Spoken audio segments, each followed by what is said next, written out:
Por favor, assente-se um pouco. Diga comigo: a igreja e o fim dos tempos. O caos mundial recente exige que retornemos a questões já vistas aqui neste altar. Quantos aqui estão com fome da palavra de Deus? A mensagem não é curta, é longa. Nós precisamos meditar em muita coisa nessa noite. Se você sentir sono, vá ali fora, joga uma aguinha no rosto. Espero que não sintamos sono, porque a palavra é viva e transformadora. Se pensarmos na igreja primitiva, os sermões de Paulo, o apóstolo, por exemplo, eram extremamente longos. Se pensarmos na igreja hoje, na China, a igreja perseguida, se alguém prega menos de 1 hora, eles dizem que a pessoa não tem conteúdo. Se pensarmos na igreja primitiva, nos dias de Pedro, apóstolo, em Atos capítulo 5, o culto era tão longo que 3 horas depois de Ananias ter falecido, Safira entra e falece também. Em dias como os nossos, mais do que nunca, precisamos parar para aquietar o nosso coração diante da palavra que cura. A verdadeira igreja de Jesus Cristo possui uma voz, uma mensagem que destoa das vozes deste mundo. Até o fim dos tempos, a verdadeira igreja de Jesus Cristo será uma voz profética proclamando a verdade e, claro, assumindo todos os riscos que acompanham essa proclamação. O capítulo 8 de Apocalipse se encerra com a seguinte declaração no verso 13: E olhei e ouvi um anjo, diga comigo, um anjo. E olhei e ouvi um anjo voar pelo meio do céu, dizendo com grande voz: Ai! Ai, ai dos que habitam sobre a terra, por causa das outras vozes das trombetas dos 3 anjos que hão de ainda tocar. A maioria das Bíblias traduz o início desse verso, então eu pedi para que vocês repetissem: um anjo. A maioria das Bíblias traduz o início desse verso usando, em lugar de anjo enviado, um mensageiro enviado por Deus, o sentido literal do termo grego que aparece aqui, Apocalipse 8, verso 13. O termo grego é ethos. Ethos, ao pé da letra, é águia. Por exemplo, a King James diz: enquanto eu admirava esses acontecimentos, ouvi uma águia que planava pelo meio do céu, grasnindo em alta voz: Ai, ai, ai dos que habitam sobre a terra, por causa dos toques das trombetas que estão prestes a serem entoados pelos 3 próximos anjos. Essa diferença de tradução da Almeida Revista e Corrigida para King James e para diversas outras versões em nada nos surpreende, e não há nenhuma contradição aqui. Por exemplo, a Bíblia diz no próprio livro do Apocalipse que uma das faces dos querubins, uma classe angelical ou uma classe da população celestial, uma das faces dos querubins ou animais, eles também são chamados de animais, ou seres viventes, é justamente uma águia no voo. Exatamente a cena que estamos vendo aqui. Apocalipse 8, verso 13. A águia pelo meio dos céus bem poderia ser a face visível de um querubim anunciando os juízos de Deus. 3 ais, 3 desgraças, essa é a ideia dentro da linguística hebraica que está aparecendo aqui. 3 juízos com um objetivo. À primeira vista, quem lê esse verso 13, de Apocalipse 8, à primeira vista, quem lê esse texto, vê apenas Deus impetrando seus juízos. Não é essa a ideia em todo o livro do Apocalipse. A ideia é: o objetivo desses juízos é salvador. Eles virão aos que habitam sobre a terra. E essa expressão, aqueles que habitam sobre a terra, não se refere a toda a raça humana no Apocalipse. No Apocalipse tem um sentido bem específico, são os ímpios, são aqueles que não fazem parte da igreja de Cristo. Esses 3 ais vêm com o objetivo salvador aqueles que não têm o selo de Deus, que habitam sobre a terra, aqueles que não têm a identidade de Jesus, precisam se arrepender. Em Apocalipse capítulo 14, verso 1, é dito para nós que o selo de Deus, a marca de Deus, é a própria identidade de Jesus. É ter o caráter de Jesus, é parecer nas ações e palavras com o próprio Jesus. Isso é ter o selo de Deus. Apocalipse 14, verso 1, diz: depois olhei e vi o Cordeiro em pé no monte Sião. Com ele estavam 144.000 pessoas que tinham o nome dele, ou seja, o nome do Cordeiro, e o nome do Pai dele escritos na testa delas. A marca dos 144.000, eu não vou repregar aqui mensagem que foi pregada na série Apocalipse, um grito de esperança, mas a marca dos 144.000, que são justamente esse número simbólico que retrata a totalidade da igreja de Cristo em todas as eras. A marca desse povo é um sinal identitário, o nome de Cristo e o nome do Pai de Jesus na face, na testa.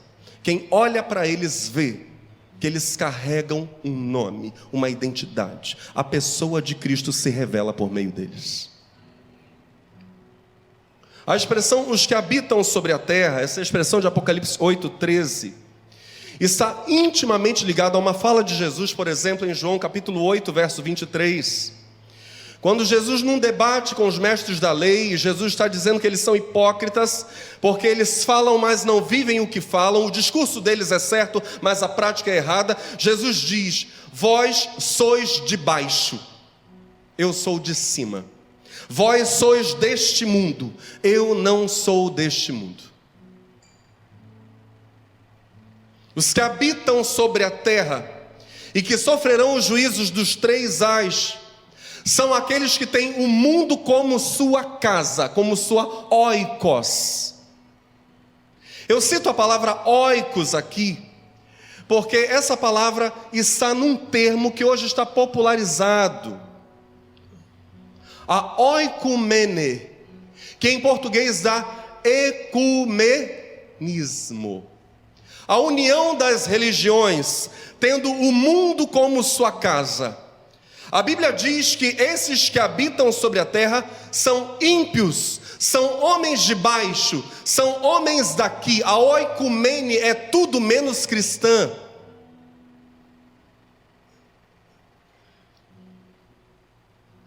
No texto das 2 testemunhas que nós veremos há pouco, lá para o final da mensagem, é dito que os que habitam sobre a terra se alegrarão pelo martírio dos profetas.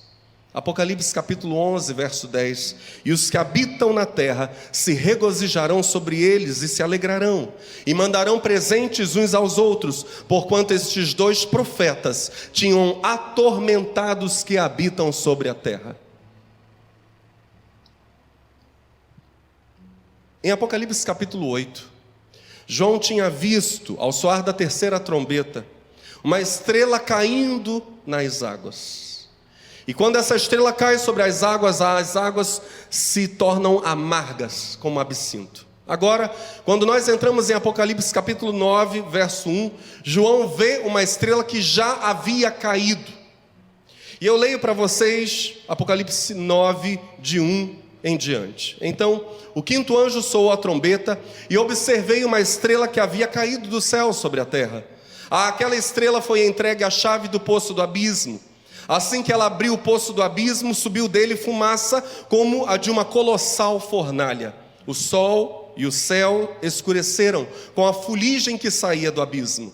Desta fuligem saíram gafanhotos que vieram sobre a terra, e lhes foi concedido poder como dos escorpiões da terra. Contudo, eles receberam ordens para não causar dano nem à relva da terra, nem a qualquer planta ou árvore, mas tão somente àqueles que não haviam recebido o selo de Deus em suas frontes.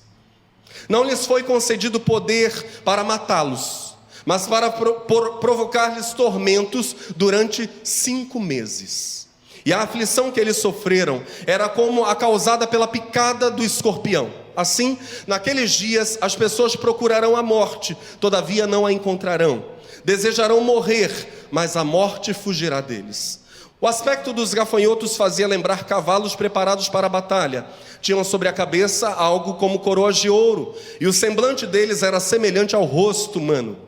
Os cabelos deles eram parecidos com os cabelos de mulher, e os dentes como os de leão.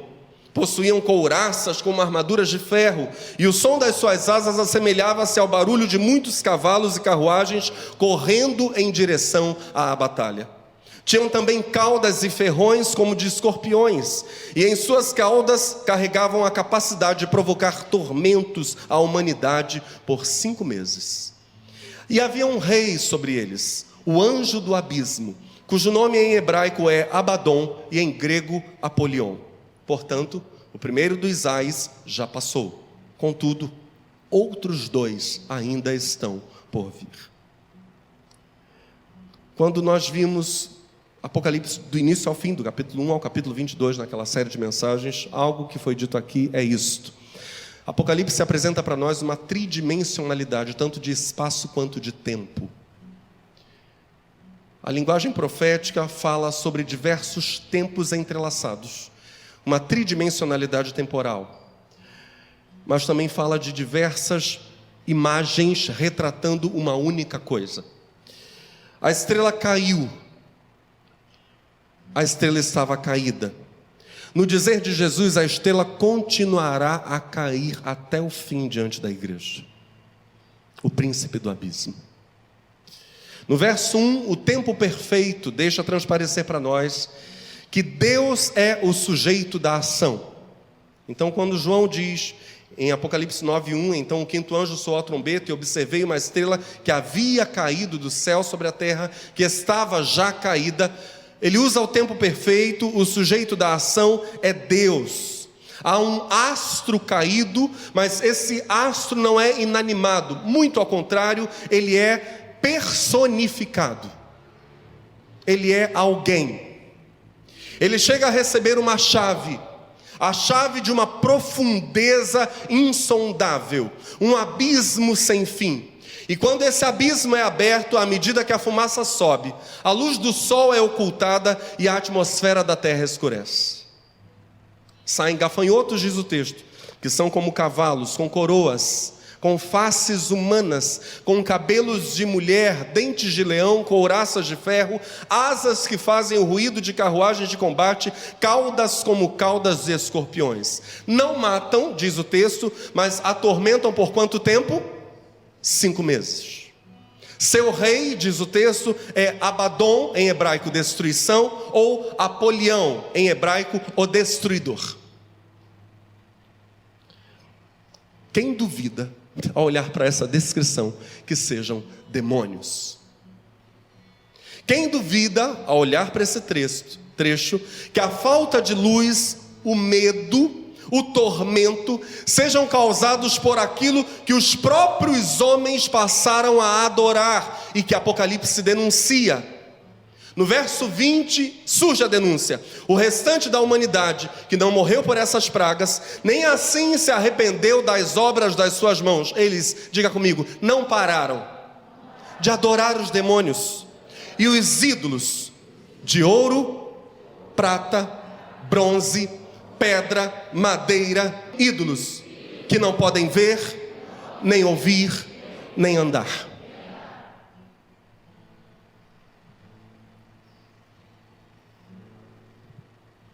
A humanidade começa a sofrer, diz o texto, os efeitos da sua adoração. Aquilo que eles adoram, demônios, volta-se contra eles para causar tormento por 5 meses.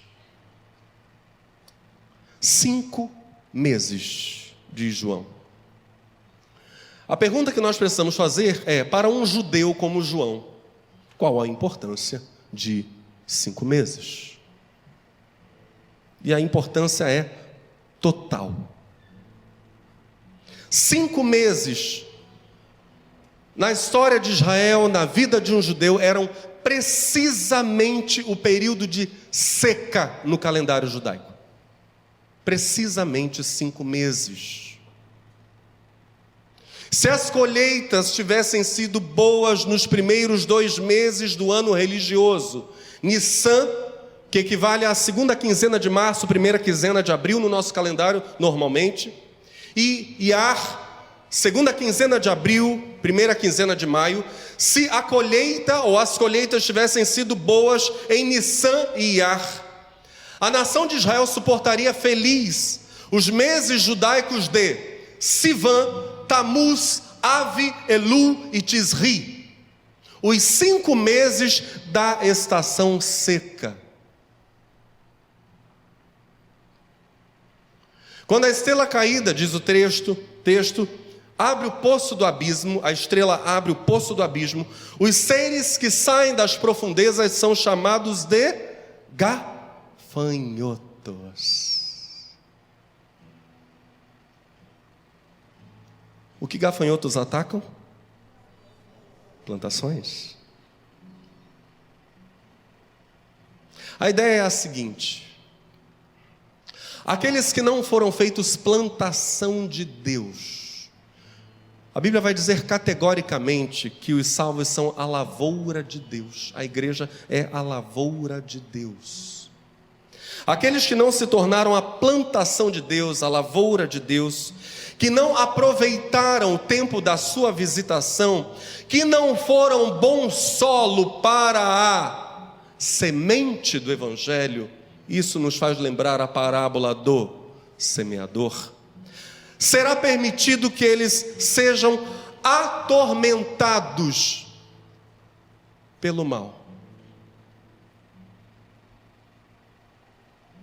Sempre a rejeição do bem nos arremete a sofrermos os efeitos do mal.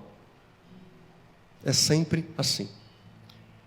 Aquela criança que, ao ser orientada por seus pais, disciplinada por seus pais, corrigida por seus pais, opta pelo mal, ou rejeita o bem, necessariamente optará pelo mal. Você não pode simplesmente rejeitar Jesus e não atrair o mal, isso é impossível. Rejeitar Cristo é necessariamente atrair o mal. Estamos juntos? É essa a ideia presente aqui. Ora, que terrível! As pessoas estão entregues ao mal. Sim, entregues ao mal porque elas rejeitaram o bem. E aparecem então símbolos importantíssimos aqui, que só conseguiremos entender, isso já ficou claro nessa primeira parte da mensagem, só conseguiremos entender a riqueza simbólica do Apocalipse, se lembrarmos que João era um judeu, convertido ao cristianismo, que a Bíblia dele era apenas o Antigo Testamento, e é dali que Deus vai tirar as imagens simbólicas que vão ensinar a João, na ilha de Patmos, a vitória da igreja. Sem a compreensão dos símbolos do Antigo Testamento, nós nada entenderemos do Apocalipse. Estamos juntos? É impossível. Essa é a Bíblia de João. E é desses símbolos que Deus se serve para dizer para João: olha essas coisas, e anuncia a vitória da igreja. A estação seca durava quanto tempo? 5 meses. Agora veja que interessante. A estação seca se inicia em Israel com uma festa. A festa da colheita dos primeiros frutos. A mesma festa que aparece retratada no livro de Atos, no capítulo 2. A mesma festa durante a qual o Espírito Santo é derramado sobre os 120. A festa de Pentecostes. Os primeiros frutos de Deus, a colheita de trigo nos campos, ou seja, exatamente no instante em que se inicia a colheita de Israel, começa também a estação seca. O tormento que virá durante os 5 meses sobre aqueles que não aceitaram ser lavoura de Deus, ocorre lado a lado com o avivamento. Enquanto os salvos estão celebrando uma grande colheita, é Pentecostes, é avivamento. Enquanto o espírito de vida e de alegria se derrama sobre aqueles que creem no Evangelho de Jesus Cristo, medo, angústia e tormento, isso é simultâneo, recaem sobre os que rejeitam essa mensagem e se negam a ser lavoura de Deus. Para esses resta seca. Gafanhotos escorpiões, que não vão atacar a relva nem as árvores. Gafanhotos escorpiões que causam dor a quem não foi recolhido no celeiro de Deus. Estamos juntos?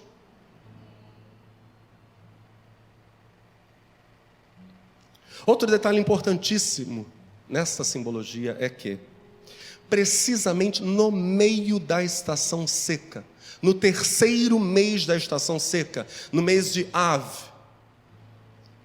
no 10º dia desse mês, que é o 5º mês no calendário de Israel, no calendário religioso, o templo de Israel foi destruído por Babilônia. Preste muita atenção. No meio da estação seca, durante a história de Israel, um fato importantíssimo ocorreu: a destruição do templo pela invasão de Babilônia. A destruição do templo e a invasão dos babilônios se deveu à falsa religião praticada em Israel. Deus levantou os profetas, Jeremias foi um deles, para dizer: se vocês não se arrependerem da falsa religião, a Babilônia invadirá Israel, levará cativos, vocês ficarão indefesos diante do inimigo e o templo será destruído.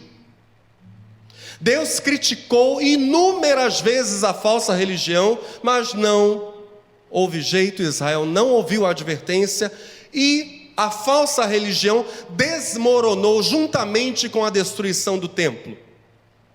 Então, se olharmos para a mensagem profética aqui em João capítulo 9, quando ao longo da história, simultaneamente à festa, a alegria dos salvos pela colheita, por serem eles os primeiros frutos de Deus e pela chegada contínua dos primeiros frutos de Deus, isso está falando da história da igreja, isso é a história do cristianismo. Simultâneo a isso, os perdidos desfrutarão tormentos que estão ligados, agora preste atenção, tormentos que estão ligados não apenas à impiedade aberta, mas também ao falso cristianismo. É a falsa religião que cai no terceiro mês da estação seca. Isso está simbolizado aqui. A falsa religião sucumbe pela sua mornidão diante do medo. A falsa religião não tem esperança alguma a dar para quem quer que seja. Ela cai. Em terceiro lugar, a estação seca em Israel, então, inicia-se com a colheita dos primeiros frutos, Pentecostes, 5 meses de secura. No final dessa estação é o Ano Novo Judaico. E na sequência vem, no calendário civil, Ano Novo. No calendário religioso, o dia da expiação, porque Israel tem 2 calendários simultâneos, o civil e o religioso. O dia da expiação, o dia em que o povo tinha os seus pecados apagados e uma nova chance de um novo ano próspero. Quando o sumo sacerdote intercedia em favor do povo no Santo dos Santos. Então seguia-se, no final dos 5 meses, Ano Novo, dia da expiação e a festa das cabanas, também chamada de festa dos tabernáculos. A afirmação de que nós somos peregrinos nesta terra.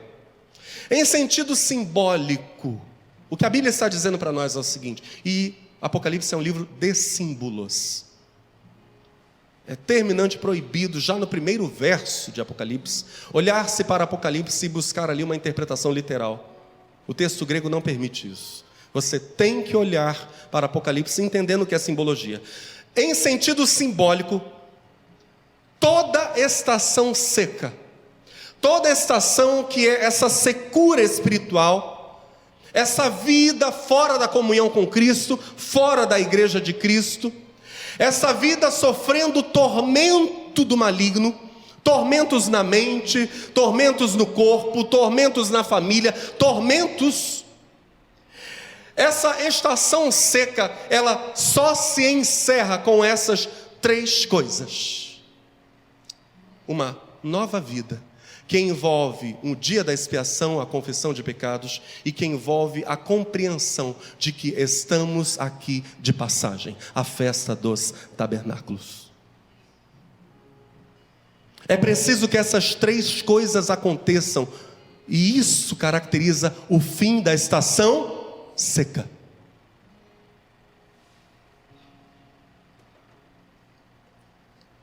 A estação seca acaba quando o homem recebe, diga comigo, nova vida, perdão de pecados e se entende peregrino sobre a terra. Temos aqui algum peregrino? Aleluia. Acabou a estação seca na sua vida. Você é parte da lavoura de Deus. Aleluia. Já foi recolhido no celeiro do Senhor.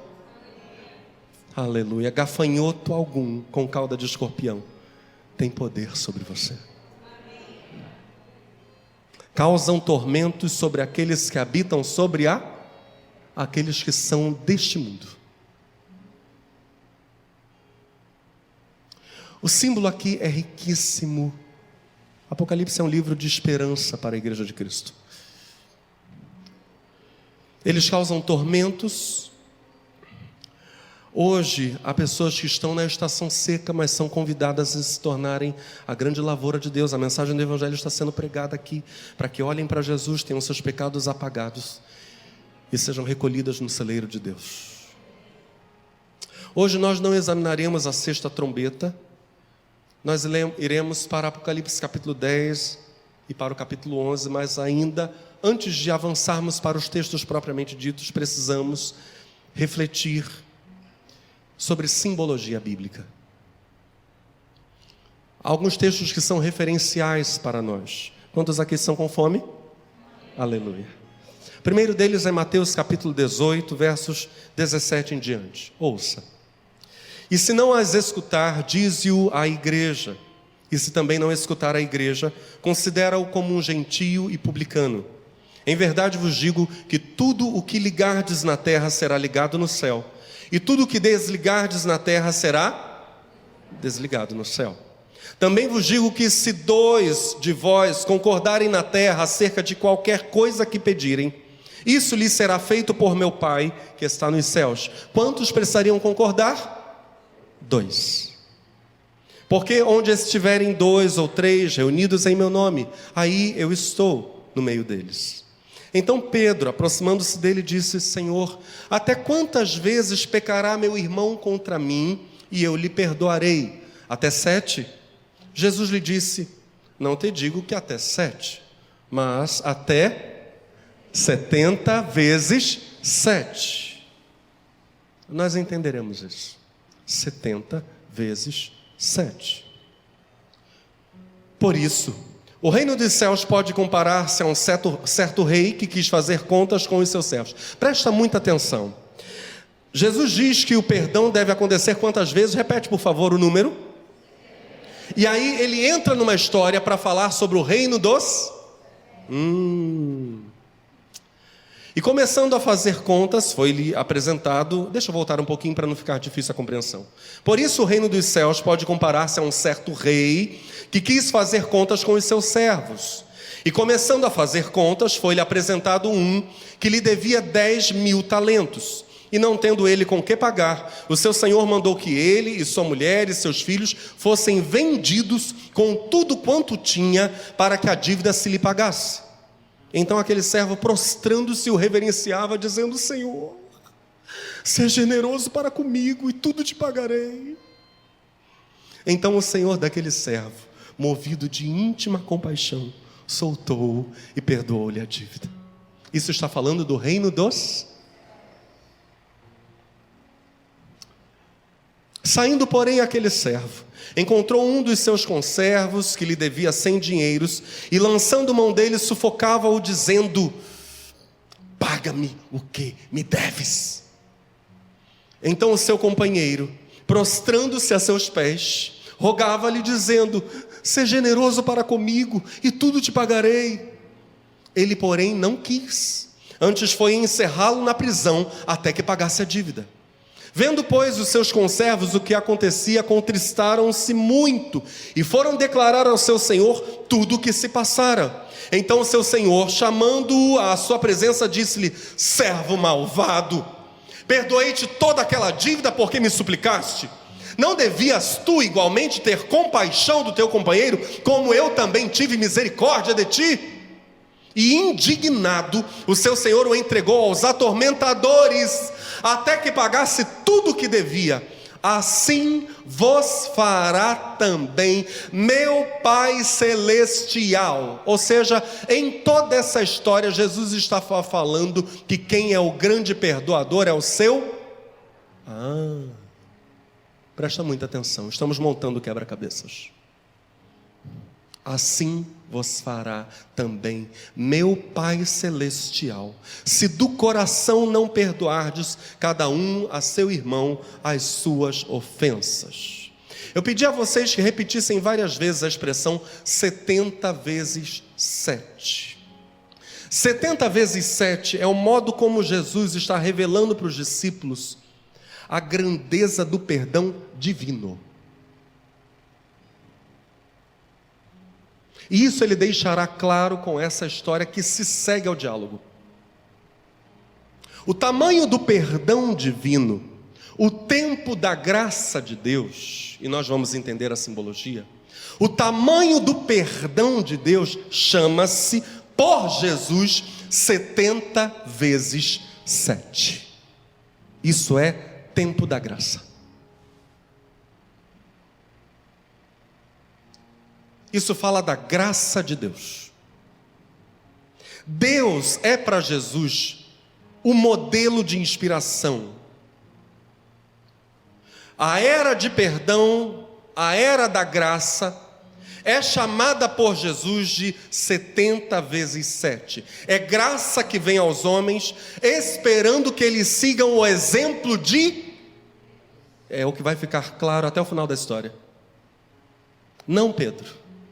O exemplo de Deus chama-se 70 vezes 7. Ouça essa história. E aí Jesus entra com a parábola do credor incompassivo. Quem pratica então no dizer de Jesus 70 vezes 7 e precisa ser imitado, como ele vai deixar claro na parábola do credor incompassivo, é Deus. Isso é a prática do reino dos céus. Isso é a lógica simbólica do reino dos céus. Quantos estão entendendo essa fala? E a gente vai explicar essas coisas. Quantos estamos juntos no pensamento agora? Digam amém. A pergunta que a gente precisa fazer, evidentemente, é essa: de onde Jesus tirou esse número? De onde saiu a figura dos 70 vezes 7? Há algum precedente disso, algum antecedente disso na história bíblica? Da onde veio esse conceito? Onde na Bíblia que Jesus lia e na Bíblia que os judeus liam, porque ele está falando a judeus, Pedro era judeu. Onde na Bíblia dos judeus há referência a um tal tempo, um tal 70 vezes 7, que simbolizaria de algum modo o tempo da graça de Deus sobre uma pessoa, ou sobre uma cidade, ou talvez sobre um povo. Onde está isso? Isso está no livro de Daniel. Daniel capítulo 9, a profecia de Daniel vai falar justamente sobre isso, a partir do verso 1.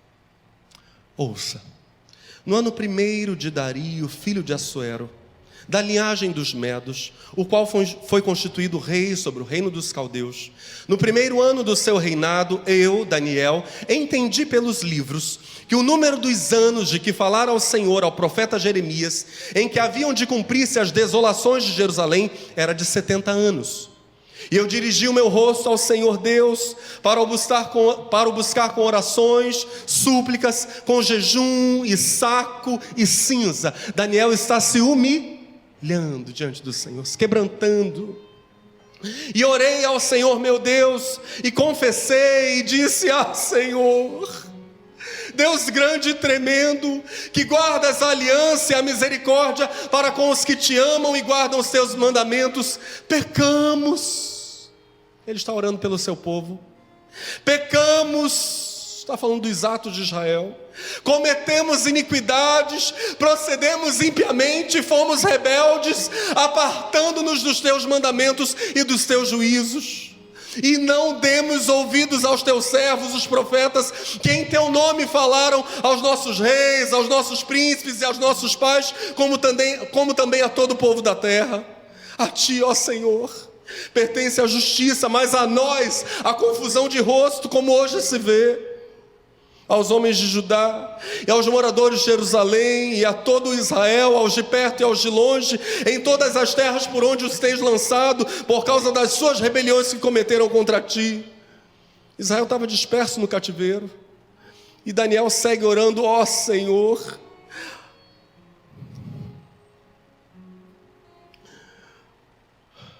ao Senhor pertencem a misericórdia e o perdão, pois nos rebelamos contra Ele, não obedecemos à voz do Senhor nosso Deus, para andarmos nas suas leis, que nos deu por intermédio dos seus servos, os profetas. Sim, todo Israel transgrediu a tua lei, desviando-se para não obedecer à tua voz. Por isso a maldição e o juramento que estão escritos na lei de Moisés, servo de Deus, se derramaram sobre nós, porque pecamos contra Ele. E Ele confirmou a sua palavra, que falou contra nós e contra os nossos juízes que nos julgavam, trazendo sobre nós um grande mal, porquanto debaixo de todo o céu nunca se fez como se tem feito em Jerusalém. Como está escrito na lei de Moisés, todo este mal nos sobreveio. Apesar disso, não suplicamos a face do Senhor nosso Deus para nos convertermos das nossas iniquidades e para nos aplicarmos à tua verdade. Por isso o Senhor vigiou sobre o mal e o trouxe sobre nós, porque justo é o Senhor nosso Deus em todas as suas obras que fez, pois não obedecemos à sua voz. Agora, pois, ó Senhor nosso Deus, que tiraste o teu povo da terra do Egito com mão poderosa e ganhaste para ti nome, como hoje se vê, temos pecado, temos procedido impiamente. Ó Senhor, segundo as tuas justiças, aparte-se a tua ira e o teu furor da tua cidade de Jerusalém, do teu santo monte. Porque por causa dos nossos pecados e por causa das iniquidades de nossos pais, tornou-se Jerusalém e o teu povo um opróbrio, uma vergonha para todos os que estão em redor de nós. Agora, pois, ó Deus nosso, ouve a oração do teu servo e as suas súplicas, e sobre o teu santuário assolado, faze resplandecer o teu rosto por amor do Senhor. Inclina, ó Deus meu. Que oração tremenda, meus irmãos. Que oração tremenda. Não é à toa que Daniel é destacado na Bíblia como um dos maiores intercessores da história bíblica. Ele não põe panos quentes, ele rasga totalmente o coração e virá a resposta. Vamos ver a continuação do texto. Ele diz: inclina, ó Deus meu, os teus ouvidos e ouve. Abre os teus olhos e olha para a nossa desolação e para a cidade que é chamada pelo teu nome, porque não lançamos as nossas súplicas perante a tua face, fiados em nossas justiças, mas em tuas muitas misericórdias. Ó Senhor, ouve. Ó Senhor, perdoa. Ó Senhor, atende-nos e age sem tardar, por amor de ti mesmo, ó Deus meu, porque a tua cidade e o teu povo são chamados pelo teu nome. Estando eu ainda falando e orando, nós estamos vendo um homem pedindo perdão por si, por seu povo, pelos reis, pelos sacerdotes, pelo povo da sua terra. estando eu ainda falando e orando, e confessando o meu pecado, e o pecado do meu povo Israel, e lançando a minha súplica perante a face do Senhor meu Deus, pelo monte santo do meu Deus, estando eu ainda falando na oração, o homem Gabriel, que eu tinha visto na minha visão ao princípio, veio voando rapidamente e tocou-me à hora do sacrifício da tarde, às 3 da tarde. Gabriel vem voando rápido e Daniel está tendo a visão. Ele me instruiu e falou comigo dizendo: Daniel, agora saí para fazer-te entender o sentido. No princípio das tuas súplicas saiu a ordem e eu vim. Vim para te declarar, porque és muito amado, muito amado. Considera, pois, a palavra e entende a visão. 70 semanas.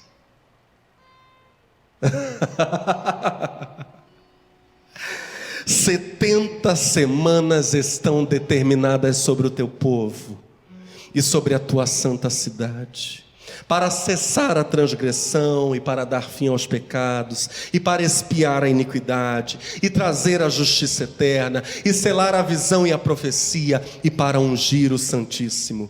70 vezes 7 é o tempo de Deus para o teu povo. O anjo Gabriel está afirmando, noutras palavras: perdão e graça estão destinados, Daniel, homem muito amado, a todo aquele, toda aquela que se arrepender, seja pessoa, seja cidade, seja nação. Há um tempo de graça. Coitadinho de quem quiser entender as 70 semanas de modo literal. Alguns escatologistas que incorrem nesse erro, e eu preciso dizer aqui abertamente diante da câmera: isso é um equívoco. Isso é representação simbólica do tempo da abundante graça de Deus e do seu abundante perdão até que Cristo nasça em nós. O tempo da graça até que venha a exaltação de Cristo e a glorificação dos salvos é 70 vezes 7. Isso concorda plenamente com Romanos 11, a partir do verso 25. Em nosso caso, especialmente dos versos 25 a 32. Porque não quero, irmãos, que ignoreis este segredo, para que não presumais de vós mesmos, não fiqueis vaidosos, que o endurecimento veio em parte sobre Israel, até que a plenitude dos gentios haja entrado, até que a plenitude dos não-judeus seja salva. E assim todo Israel será salvo, como está escrito: de Sião virá o libertador e desviará de Jacó as impiedades. E este será o meu pacto com eles, quando eu tirar os seus pecados. Assim que, quanto ao evangelho, são inimigos por causa de vós, mas quanto à eleição, amados por causa dos pais. Porque os dons e a vocação de Deus são sem arrependimento. Porque assim como vós também antigamente fostes desobedientes a Deus, mas agora alcançastes misericórdia pela desobediência deles, dos judeus, assim também estes agora foram desobedientes, para também alcançarem misericórdia pela misericórdia a vós demonstrada. Porque Deus encerrou a todos debaixo da desobediência, para com todos usar de misericórdia. Eu quero ressaltar apenas 2 versos dessa sequência na brilhante análise do Dr. Russell Shedd. No verso 26 é dito: todo Israel será salvo, como está escrito: de Sião virá o libertador e desviará de Jacó as impiedades. Todo Israel, uma expressão frequente na literatura judaica, que não significa cada judeu sem exceção, mas a maioria do povo como um todo. Essa é a análise cultural da expressão, dentro da cultura judaica, o sentido da expressão. E outra análise do Dr. Russell Shedd, outro comentário dele, sobre o verso 32, quando Paulo escreve: Deus encerrou a todos debaixo da desobediência, para com todos usar de misericórdia. Deus revela o seu último propósito, quer mostrar misericórdia sobre judeu e gentio de igual forma. Deus encerrou ambos numa posição onde não podem negar sua culpa perante a lei. Encerrou tudo sob o pecado, com o único propósito de alcançá-los com sua infinita e imerecida misericórdia. Deus tem misericórdia de todos, sem distinção. Quero caminhar para a sequência final.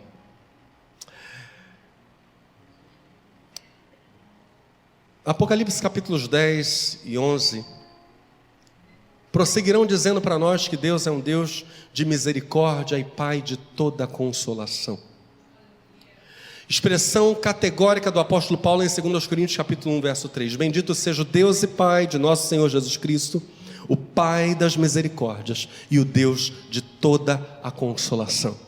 Vamos dizer isso juntos? Bendito seja o Deus e Pai de nosso Senhor Jesus Cristo, o Pai das misericórdias e o Deus de toda a consolação. Tendo isso em vista, retomemos então a leitura de Apocalipse, no capítulo 10, a partir do verso 5. Então o anjo que vi, em pé sobre o mar e sobre a terra, levantou a mão direita para o céu.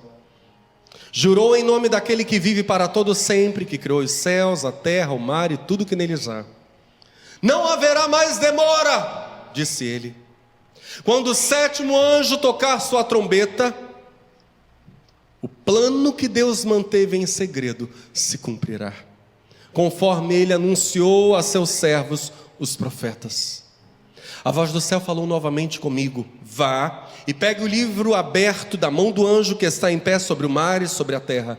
Então me aproximei do anjo e lhe pedi o livrinho. Pegue-o e coma-o, disse ele. Ele será amargo em seu estômago, embora tenha um sabor doce como mel em sua boca. Peguei o livrinho da mão do anjo e o comi. Em minha boca era doce como mel, mas quando o engoli, tornou-se amargo em meu estômago. Então me foi dito: é necessário que você profetize outra vez a respeito de muitos povos, nações, línguas e reis. Deus é um Deus grande em perdão. 70 vezes 7. 70 semanas de graça, de chance de arrependimento, até que Cristo apareça em glória. João vive agora o que os profetas viveram e o que a igreja sempre viveu. Preste muita atenção. Desde os dias de João, a igreja, até o final dos tempos, e isso se dá em 3,5. 3,5. De novo eu excluo propositalmente aqui a palavra anos. E novamente precisamos entender um símbolo repetidamente citado no texto apocalíptico. 42 meses, ou 1260 dias, ou 3 dias e meio. Diga comigo, 3,5. Esse é o tempo no Apocalipse do testemunho, ou o tempo da manifestação da autoridade profética. A autoridade profética se manifesta durante 3,5. Precisamos relembrar o sentido dessas coisas para caminhar para o final da mensagem. A Escritura deixa claro no Novo Testamento a inspiração, qual seja a inspiração histórica dessa ideia de 3,5. Isso vem lá do Antigo Testamento, novamente. Se os 5 meses de tormento, para aqueles que não têm a marca de Deus, não têm o selo, o nome de Deus na testa, são desta terra, tem ligação com os 5 meses de seca lá da história dos judeus. Também é verdade que 3 dias e meio de anunciação profética estão intimamente ligados ao que vai ser dito sobre o Antigo Testamento. Tiago capítulo 5 diz assim: algum de vocês está passando por dificuldades? Então ore. Alguém está feliz? Faça o quê? Cante louvores.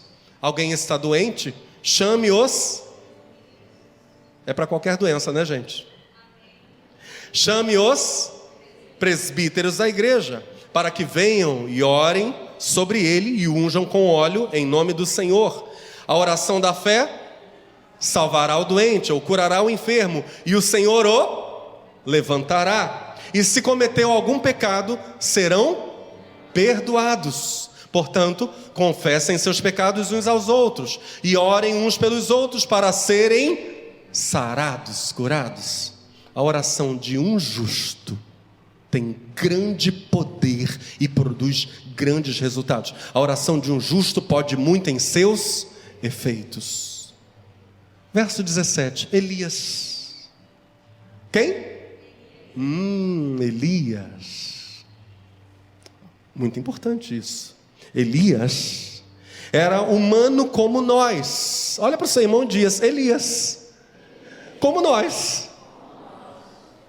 O grande profeta Elias era como nós. Elias era humano como nós. E, no entanto, quando orou insistentemente para que não caísse chuva, não choveu durante.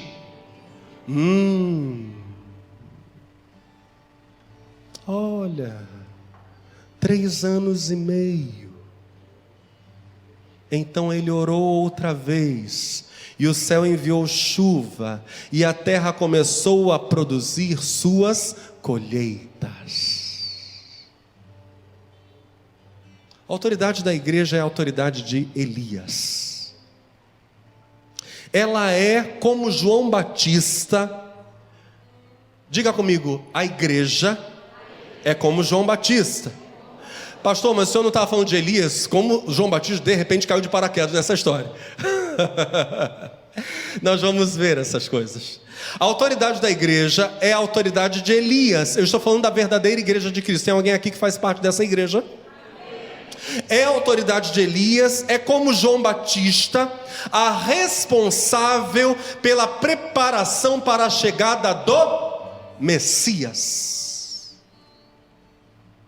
Ela é o Elias que sempre antecede no Novo Testamento o Messias. Primeiro vem Elias o Tisbita, João Batista, depois vem Jesus. Malaquias capítulo 4 diz assim: lembrai-vos da lei de Moisés, meu servo, que lhe mandei em Horebe para todo Israel, a saber, estatutos e juízos. Eis que eu vos enviarei o profeta Elias, antes que venha o grande e terrível dia do Senhor. Jesus vai interpretar isso. Jesus classicamente e de modo direto dirá que esse Elias que havia de vir era João Batista. E desde os dias de João Batista, diz Jesus em Mateus capítulo 11, verso 12, e desde os dias de João Batista até agora se faz violência ao reino dos céus, e pela força se apoderam dele, porque todos os profetas e a lei profetizaram até João. E se quereis dar crédito, é este o Elias que havia de vir. Elias, João, representa, no dizer de Jesus, todos os enviados, todas as enviadas de Deus, profetas e profetisas, que antecedem a chegada de Cristo. Elias, como João Batista, é amigo do noivo, é símbolo da própria igreja, preparando os homens para se encontrarem com Cristo, seja pela morte, seja pela vinda do Senhor. A igreja é João Batista, que é por sua vez Elias.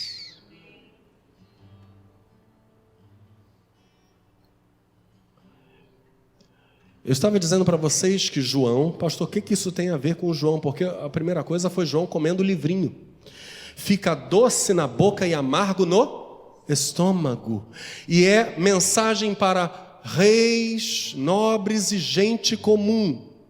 É a palavra que está sendo entregue a João. João deve comer e entregar essa mensagem. Ele está sendo investido de autoridade profética. profética. Vamos continuar no texto.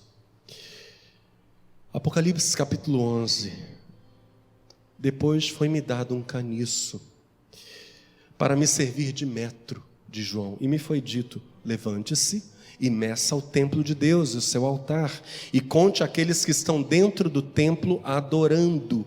Mas deixe de lado o átrio exterior do templo e não o meça, porque ele foi dado aos pagãos. Eles pisarão a cidade santa por 42 meses. Que dão quantos anos? 3 anos e meio. 3,5. Eu darei poder às minhas 2 testemunhas, e elas profetizarão por 1260 dias. 3 anos e meio. Vestidas, no calendário judeu, vestidas com roupas de luto. Estas 2 testemunhas são as 2 oliveiras e os 2 candeeiros ou candelabros que estão em pé diante do Senhor da terra. Se alguém pretender fazer mal às testemunhas, sai fogo das suas bocas e devora os seus inimigos. De fato, se alguém pretender fazer-lhes mal, sem dúvida é dessa forma que deve morrer. Elas têm o poder para fechar o céu, para que não chova durante os dias em que elas profetizarem. Elas também têm o poder de transformar as águas em sangue, bem como o de ferir a terra com todo tipo de pragas, tantas vezes quantas quiserem.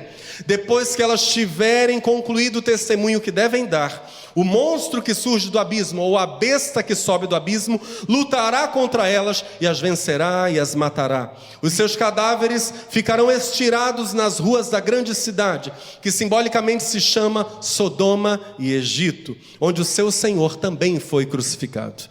Então pessoas de todos os povos, tribos, línguas e nações olharão para os cadáveres das 2 testemunhas por 3 dias e meio, e não permitirão que estes cadáveres sejam sepultados.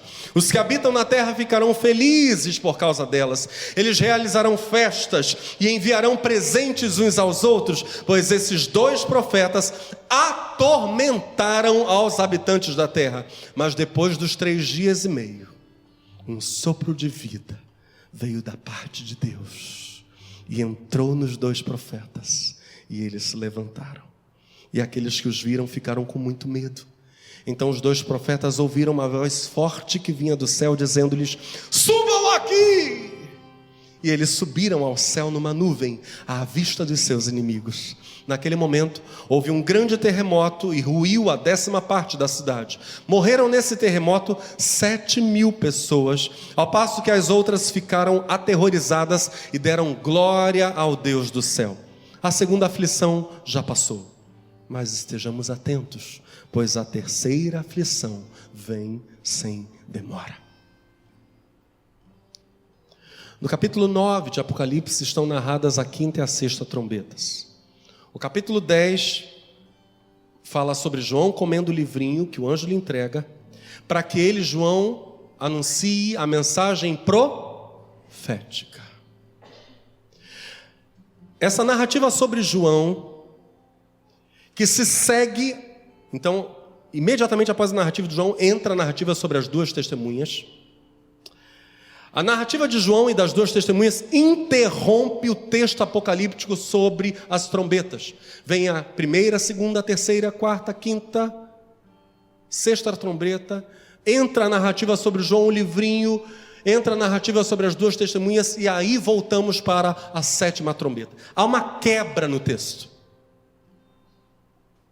Esse texto que acabamos de ler, as 2 testemunhas, é então a segunda metade da interrupção da narrativa de Apocalipse. O texto vai retomar o seu curso normal, entrando na 7ª e última trombeta, no verso 15 desse mesmo capítulo 11 de Apocalipse.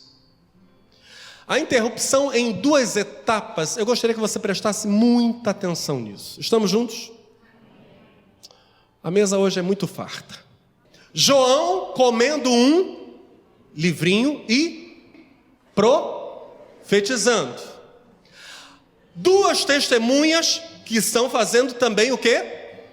Profetizando. Essas 2 coisas são a mesma coisa. O texto está falando exatamente da mesma coisa 2 vezes, em 2 percepções. São duas perspectivas sobre uma mesma realidade. O mesmo que João faz, as duas testemunhas também fazem, apenas em proporções diferentes. João é uma pessoa que está na ilha de Patmos recebendo essa revelação tremenda que nós chamamos de o Apocalipse. As duas testemunhas representam milhões de testemunhas, que o livro de Hebreus vai chamar de uma grande nuvem de testemunhas. As duas testemunhas representam milhões de testemunhas que ao longo de toda a história do cristianismo são uma síntese, um resumo da lei e dos profetas, Moisés e Elias.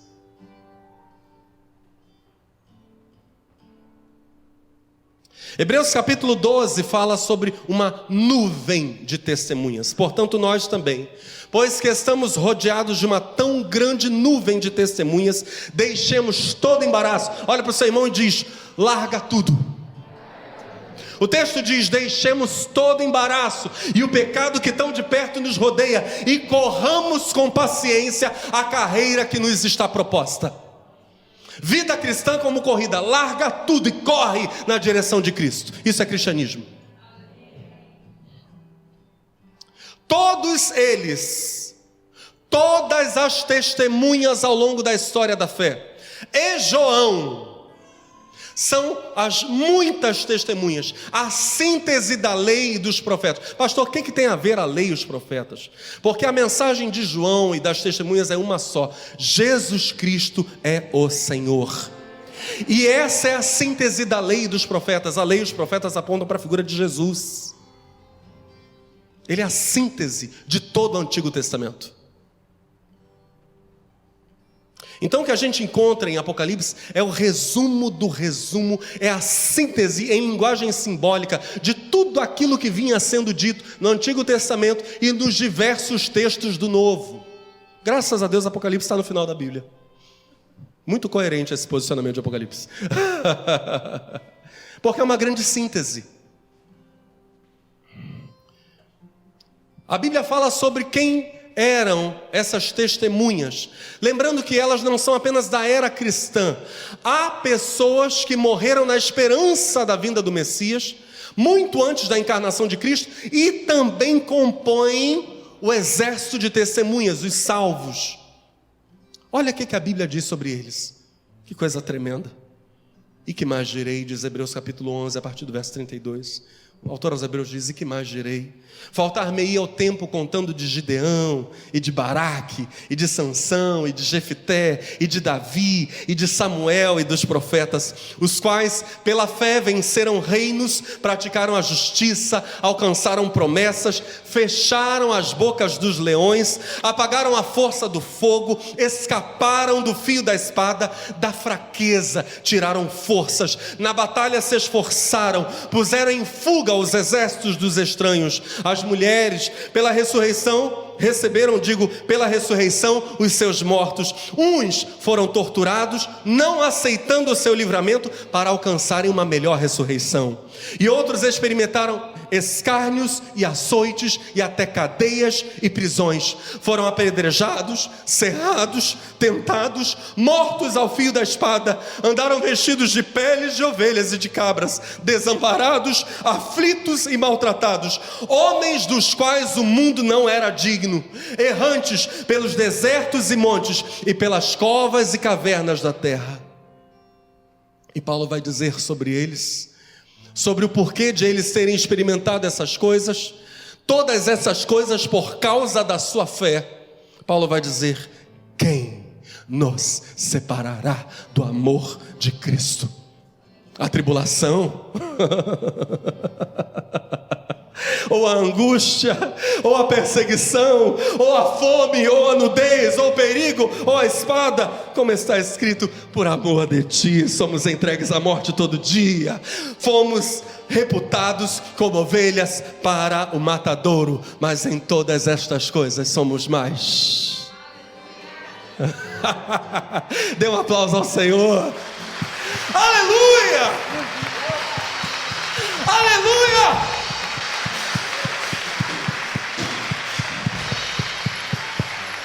Gente com a unção de Elias, com a unção dos profetas, com a unção de João Batista, gente solidária na mesma unção de João. Testemunhas. Testemunhas. Eis o início da visão das duas testemunhas. De novo eu leio o texto. Foi-me dado um caniço para me servir de metro, e me foi dito: levante-se e meça. Diga comigo: o templo de Deus, o altar e aqueles que estão adorando. 3 coisas João teria que medir. Quais eram essas 3 coisas?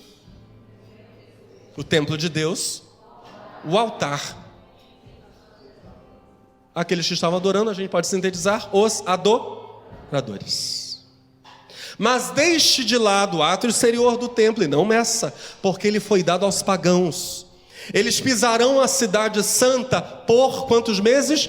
42, 3 anos e meio. O tempo profético, o tempo desta era incompleta, em que há vozes testemunhando a mensagem de Deus. Não é ainda o 7, não é ainda a era perfeita, é o 3,5. Está entendendo? É o 3,5. Nós estamos no 3,5, virá o 7, mas ainda não veio.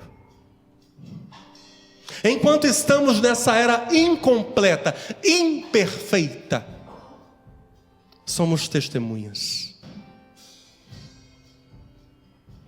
Se na visão de João lhe foi dado um caniço ou uma cana, como as canas que cresciam no vale do rio Jordão, era o cálamo, a planta, cálamo.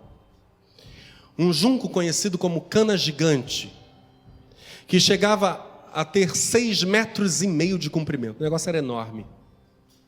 Uma cana de 6,5 metros. O texto diz que ele deveria medir o santuário e o ciasterion, o altar dos sacrifícios. O templo, o altar dos sacrifícios, os adoradores deveriam ser medidos por João, e a ideia no texto é de que essas 3 coisas, na verdade, constituem uma única realidade. O templo, o altar e os adoradores são uma coisa só. Meça isso. Tira as medidas, João. Constituem uma única realidade, eles são a expressão da devoção a Deus. Templo, altar e adorador. Estão sob a proteção de Deus. Por que estão sob a proteção de Deus? Porque esse medir aqui é justamente zelar por. Jesus fala sobre isso, por exemplo, ao dizer: homens de pouca fé, não fiquem ansiosos pelo que comer ou beber, porque até os cabelos das vossas cabeças estão cuidadosamente contados. Vocês não podem, pela sua ansiedade, acrescentar sequer um côvado à sua estatura. Tudo isso está controlado por Deus. Essa ordem de Deus para João: meça o santuário, o altar e os adoradores, João, diga para a igreja, em linguagem simbólica, diga para eles que eu zelo por eles. Eu os conheço. Eles não escapam ao meu olhar cuidadoso. Eles estão cuidadosamente medidos por mim, João. Diga isso, escreve essas coisas. Não temais, diz Jesus, os que matam o corpo e não podem matar a alma. Temei antes aquele que pode fazer perecer no inferno, digo, a alma e o corpo. Não se vendem 2 passarinhos por um ceitil, e nenhum deles cairá em terra sem a vontade de vosso Pai. E até mesmo os cabelos da vossa cabeça estão todos contados. Mas é dito para João algo curioso: deixe de lado, exclua, não meça o átrio exterior. Verso 2 diz: deixe de lado o átrio exterior do templo e não meça, porque ele foi dado aos pagãos. Eles pisarão. Em algumas traduções está calcarão aos pés. É o pisar perverso, é o pisar para aniquilar. Pisarão a cidade santa E a cidade santa é a igreja, viu? Pisarão a cidade santa por 42 meses. Se de um lado Deus cuida da igreja, como vimos no relato dos heróis da fé, agora em Hebreus capítulo 11, homens e mulheres, dos quais o mundo não era digno, a grande nuvem de testemunhas, se Deus cuida deles, de um lado, parte da sua relação com Deus envolve sofrimento por amor a Cristo. O sofrimento é parte inerente do cristianismo. Não dá para se tirar o sofrimento da fé cristã. Não nesta era. Nesta era imperfeita, os pagãos pisam o átrio exterior. O problema é o seguinte: antes de o átrio exterior ser destruído, quando o templo foi destruído pelos romanos, mais de 20 anos antes da visão de João, lá no Apocalipse, sobre Apocalipse, o átrio exterior, o pátio dos gentios, também era santo. Agora, na visão, não é. Há um contraste. Só existem aqueles tementes a Deus, que são os dentro do templo, dentro daquela soma do lugar santo com o lugar santíssimo, o naos, a parte interna do templo. Diga comigo, naos. Só existem agora os que estão dentro e os pagãos. Só tem um detalhe. Se a gente olha de novo para a Bíblia que Jesus lia, e que era a Bíblia conhecida de João, só quem podia estar no naos, só quem podia estar dentro do templo, eram os sacerdotes. Eram sacerdotes. É preciso ser da tribo sacerdotal para entrar no naos.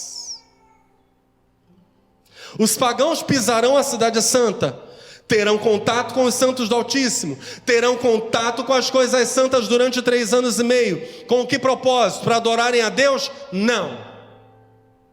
Eles estão contrastados com os adoradores que estão dentro do naos, com a tribo sacerdotal. Eles se oporão aos santos. Agora olha que interessante. Eles estão num estágio estranho, porque eles não estão nem no lugar santo adorando, enquanto os adoradores oferecem incenso, porque o altar lá dentro é o altar do incenso, que aparece no Apocalipse como altar de orações. Estamos juntos? O altar dentro do templo, o altar de sacrifício, lá dentro do prédio em si, era o altar do incenso, do holocausto ficava fora. Eles nem estão no lugar santo adorando enquanto oferecem incenso, nem estão totalmente fora da questão religiosa. Eles estão no pátio dos gentios. Estão no pátio exterior, entre a intimidade dos sacerdotes. Temos alguma sacerdotisa do Senhor ou algum sacerdote aqui nesse auditório hoje? Gente que faz parte da nação santa, do povo adquirido, povo sacerdotal, temos aqui hoje. Aleluia. Eles estão entre a intimidade sacerdotal e o mundo, mas são tratados por Deus essencialmente como mundo.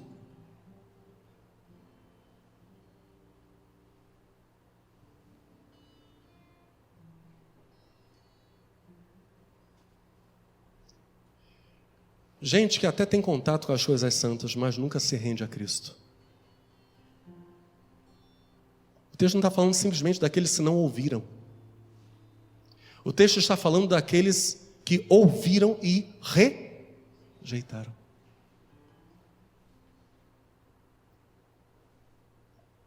Quanto àqueles que não ouviram, Deus não é mau nem injusto para sentenciá-los sem que tenham ouvido.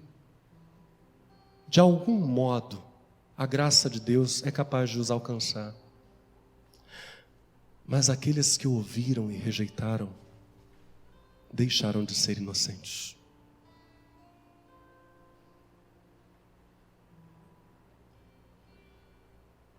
Interessante que o texto parece ter uma quebra violenta de novo. vínhamos com as 5 trombetas, entra João e o livrinho, entram as 2 testemunhas, só que no início do relato, é isso aqui que está sendo dito para João. Pega uma cana, mede 3 coisas, o quê? O templo, o altar e os adoradores. Uma única realidade, meça isso, deixa claro que isso está cuidado. Ainda que os pagãos queiram pisar na cidade santa, e vão pisar durante 3 anos e meio. Ainda que haja tribulações, ainda que haja lutas enfrentadas pela igreja, ainda que haja oposição, mostra para eles que eles estão medidos e cuidados. Quebra no pensamento. Nada mais é dito dos adoradores. Olha que coisa estranha, o texto muda completamente, dá uma guinada e você diz, meu Deus, onde foi parar a Bíblia agora aqui? Mas só parece. O tempo todo o texto está falando sobre uma só coisa. Os adoradores são aqueles que servem a Deus de acordo com o Espírito de Cristo. Olha o texto. Foi-me dado uma cana semelhante a uma vara. E chegou o anjo e disse, levanta-te, mede o templo de Deus e o altar e os que nele adoram, e deixa o átrio que está fora do templo e não meças, porque foi dado às nações e pisarão a cidade santa por 42 meses. E darei poder às minhas testemunhas. Apocalipse 11, verso 3. Entra no relato das testemunhas abruptamente. E darei poder às minhas 2 testemunhas. Diga comigo, as 2 testemunhas. E o texto diz, e profetizarão. Vamos falar isso juntos? Profetizarão. Por 1260 dias. Vestidas de pano de saco. Que é isso? Meu Deus do céu, que coisa esquisita. Quem aqui preparou com carinho pano de saco antes de vir para o culto e disse, está aqui meu pano de saco, meu pano grosseiro, tecido de algodão bruto, está no jeito, está bem amassado. Vestidos de pano de saco? Por que profetizar vestido de pano de saco? Coisa esquisita é essa, meu Deus do céu? Ouça o que o apóstolo Paulo vai dizer em 2 Coríntios capítulo 4. Porque Deus, que disse que das trevas resplandecesse a luz, é quem resplandeceu em nossos corações para a iluminação do conhecimento da glória de Deus na face de Jesus Cristo. Temos, porém, este tesouro em vasos de barro, para que a excelência do poder seja de Deus e não de nós. Que a excelência do poder seja de Deus e não de nós.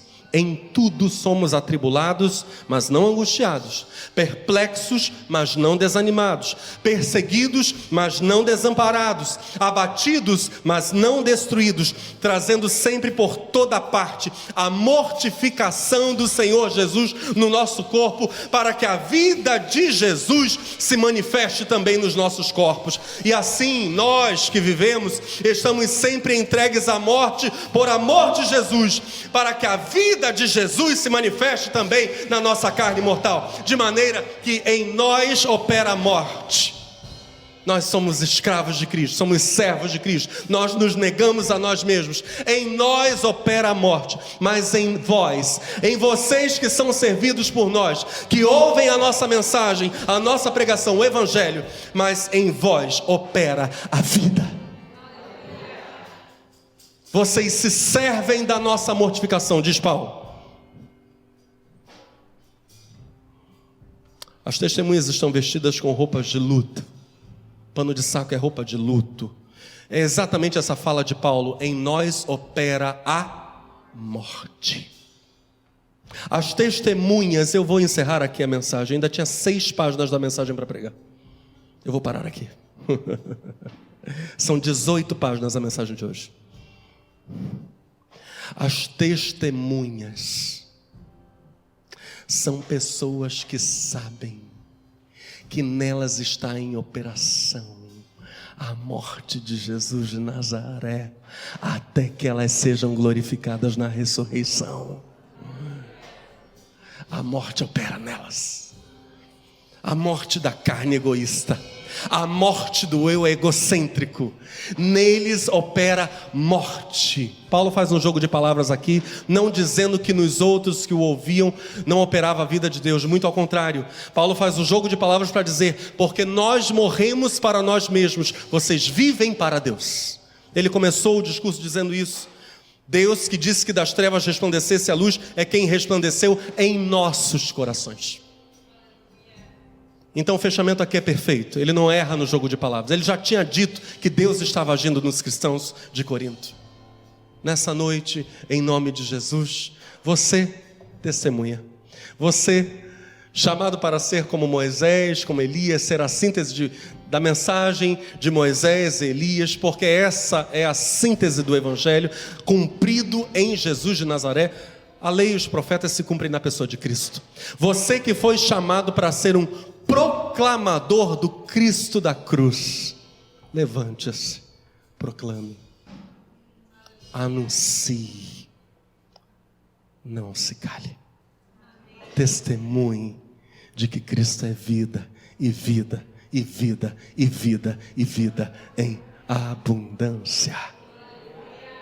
Por favor, fique de pé no seu lugar.